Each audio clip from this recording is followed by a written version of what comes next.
গাজায় গণমাধ্যমের উপর নেমে এলো আরও এক রক্তাক্ত অধ্যায়।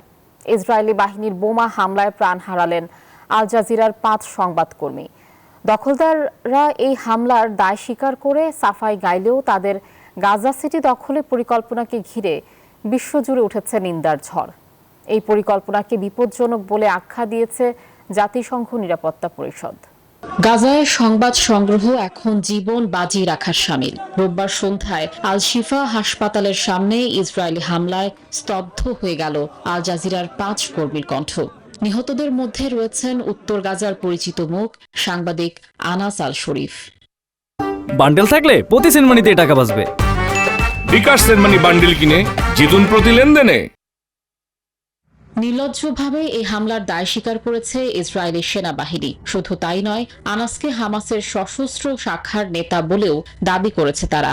একে ভিত্তিহীন অপপ্রচার বলে প্রত্যাখ্যান করেছে আন্তর্জাতিক সাংবাদিক সংগঠনগুলো। একদিকে যখনই হত্যাকাণ্ডে বিশ্বজুড়ে নিন্দা, তখনই গাজা সিটি দখলের পরিকল্পনাকে যুদ্ধ শেষের সেরা পথ বলে সাফাই দিয়েছেন প্রধানমন্ত্রী বেনিয়ামিন নেতানিয়াহু। গাজা দখল করে রাখা নয়, বরং মুক্ত করাটাই ইসরায়েলের লক্ষ্য। হামাসকে পরাজিত করতে গাজা সিটির নিয়ন্ত্রণ নেওয়া ছাড়া আর কোনো উপায় নেই।